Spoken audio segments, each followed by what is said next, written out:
Welcome friends, আমি সৌরভ। তো আমি এখন কথা বলবো অক্ষয় কুমার, অনন্যা পান্ডে আর মাধবান অভিনীত করণ সিং ত্যাগী পরিচালিত তাদের নতুন আপকামিং মুভি কেসরি চ্যাপ্টার 2 এটা টিজার ড্রপ করা হয়েছে। তো টিজারটা নিয়ে কথা বলবো, আসলে টিজারটা কেমন ছিল।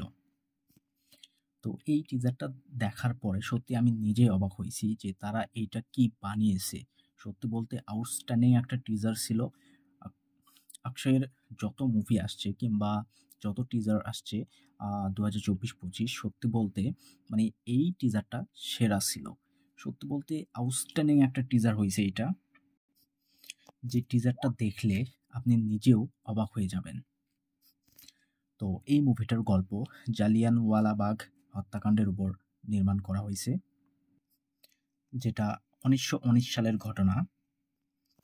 সেই সময় শ্রী শঙ্কর নারায়ণ, যিনি একজন আইনজীবী ছিলেন এবং তিনি কিন্তু মানে ব্রিটিশ গভর্নমেন্ট বা ব্রিটিশ এম্পায়ারকে চ্যালেঞ্জ ছুড়ে দিয়েছিলেন এবং সেই গল্পের উপর ভিত্তি করে কিন্তু এই মুভিটা নির্মাণ করা হচ্ছে, যেখানে আমরা অক্ষয় কুমারকে একজন আইনজীবীর ভূমিকায় দেখতে পাবো।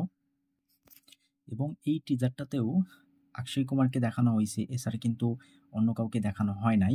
এবং টিজারটার শুরু থেকে, তো এই টিজারটার ফার্স্ট 30 সেকেন্ড মানে জালিয়ানওয়ালাবাগ হত্যাকাণ্ডে সেখানে যা ঘটেছিল সেগুলো আমরা জাস্ট শুনতে পাচ্ছি, আমরা কোনো দৃশ্য বা কোনো সিন দেখতে পাচ্ছি না। সেখানে অসহায় কান্না, চিৎকার, গুলির শব্দ শোনানো হয়েছে ব্যাকগ্রাউন্ডে, আমরা জাস্ট শুনতে পাচ্ছি। এবং সেই 30 সেকেন্ডে আসলে মানে কত কি হয়েছে সেটা মানে একটা দৃশ্যে ধারণ করে দর্শককে দেখানো আসলে সম্ভব না, যার কারণে সেই দৃশ্য তারা দেখায়নি। এবং দর্শক মনে মনে সেই মানে 30 সেকেন্ডটা কল্পনাতে ভাবতে থাকবে এবং যেটা দর্শককে ভয়ানক একটা মানে রূপ দিবে দর্শকের মনে। দর্শক কিন্তু মানে প্রত্যেকে আলাদাভাবে সেই জিনিসটাকে উপলব্ধি করতে পারবে বা সেই আম সময়টা, সেই সিনগুলো দর্শক নিজে, নিজে ভাবতে থাকবে, যেটা সত্যি মারাত্মক লেভেলের ছিল। এখানে মেকার্সরা যে বুদ্ধিটা খেলিয়েছে এটা সত্যি মারাত্মক লেভেলের ছিল।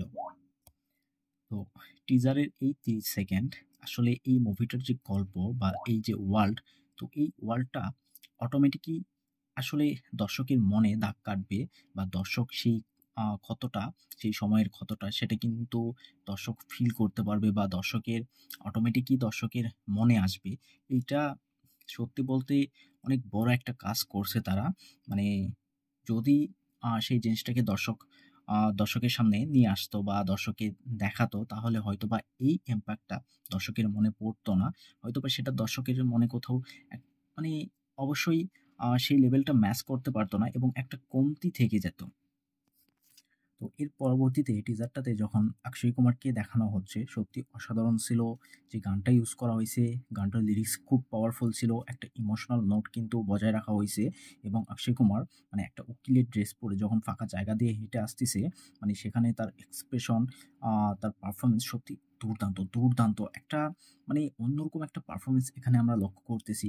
এবং আমি মনে করি যে অক্ষয় কুমারের কামব্যাক এ যাবৎ পর্যন্ত না হলেও এই মুভিটার মাধ্যমে হবে এবং এই মুভিটা কোন লেভেলের বিজনেস করবে সেটা জাস্ট আপনি ভাবতেও পারবেন না। তো একটা সিন আছে আদালতের আদালত কক্ষে আরকি, যেটা ব্রিটিশ সাম্রাজ্যের বিরুদ্ধে লড়াই করার সিন। এবং সেখানে ভয়েস ওভারে বলা হচ্ছে যে, "তুমি এখনো ব্রিটিশ সাম্রাজ্যের দাস।" তো সেখানে অক্ষয় কুমার জাস্ট বলতেছে, "ফাক ইউ।" তো তার এই একটা শব্দ না সবকিছু একদম নিস্তব্ধ বা চুপ করিয়ে দেয়। সত্যি বলতে সেখানে তার পারফরম্যান্স কিংবা পুরো মুভিতে তার পারফরম্যান্স অসাধারণ হবে, এতে কোনো সন্দেহ নাই। তো এই টিজারটার মানে ফার্স্ট যে 30 সেকেন্ড দর্শককে দেখানো হয়নি, সেটার ইমপ্যাক্ট দর্শকের মনে যে একটা দৃশ্য ধারণ করবে, সেটা তো আলাদা লেভেলের হবে, এতে কোনো সন্দেহ নাই। এবং দর্শক অন্যরকম একটা ক্ষতচিহ্ন কিন্তু তাদের মনে অনুভব করতে পারবে। তো আমরা জানি যে ব্রিটিশ সৈন্যরা জালিয়ানওয়ালাবাগে ১০ মিনিট ধরে একটানা গুলি চালিয়েছিল এবং যারা আহত ছিল তাদেরকে ১২ ঘন্টা আসলে বন্দি করে রাখা হয়েছিল। তো সেখানে মানে এই ৩০ সেকেন্ডের পরে টিজারটাতে যে সিনগুলো দেখানো হয় মানে সত্যি খুবই মর্মান্তিক সিন ছিল আরকি। প্রত্যেকটা সিন জাস্ট দর্শক দেখবে আর অবাক হবে, চমকে যাবে এতে কোনো সন্দেহ নাই যে মর্মান্তিক সিনগুলো দেখানো হয় সত্যি অসাধারণ ছিল। যেটা এই টিজারটাকে নেক্সট লেভেলে নিয়ে গেছে। এই টিজারটার সত্যি বলব আমি পুরো টিজারটা দেখে জাস্ট অবাক হইছি এবং আমি আশা রাখতেছি যে অক্ষয় কুমার তার ক্যারিয়ারের সেরা একটা মুভি হতে যাচ্ছে এইটা। তো এই টিজারটা আপনি যতবার দেখবেন ততবারই অবাক হবেন এবং আপনার ভালো লাগবে। তো আমি আশা রাখবো যে দুর্দান্ত লেভেলের কিছু হবে এতে কোনো সন্দেহ নাই এবং ট্রেলারটা যদি সেম লেভেলের আ হয় কিংবা এই এক্সপেকটেশন দর্শকের মনে দাগ কাটছে এবং সেটাকে পূরণ করতে পারে তাহলে সত্যি বলতেছি বক্স অফিসে এই মুভিটা নেক্সট লেভেলের কালেকশন করবে এতে কোনো সন্দেহ নাই। আর কেসারি চ্যাপ্টার 2 এই যে টাইটেলটা তারা ইউজ করছে সত্যি এতে আমার কোনো অভিযোগ নাই এই টাইটেলটা ইউজ করাতে। বরঞ্চ আমি কোথাও গিয়ে বলতে পারি যে এই টাইটেলটা এই মুভিটার জন্য একদম পারফেক্ট ছিল। তো দেখা যাক আসলে কি হয়। টিজারটা সত্যি অসাধারণ ছিল এবং আমাদের অনেক কিছু পুনরায় তারা মনে করিয়ে দিচ্ছে। মানে ইয়ং অডিয়েন্স কিংবা নিউ জেনারেশন যারা অনেকেই হয়তোবা উম এই যে ইতিহাস, এই ইতিহাস সম্পর্কে ঠিকমতো জানে না। তো যাই হোক, আমি আশা রাখবো যে তারা ভালো একটা সিনেমা নিয়ে আসতেছে। অবশ্যই বক্স অফিসে ভালো একটা কালেকশন করবে।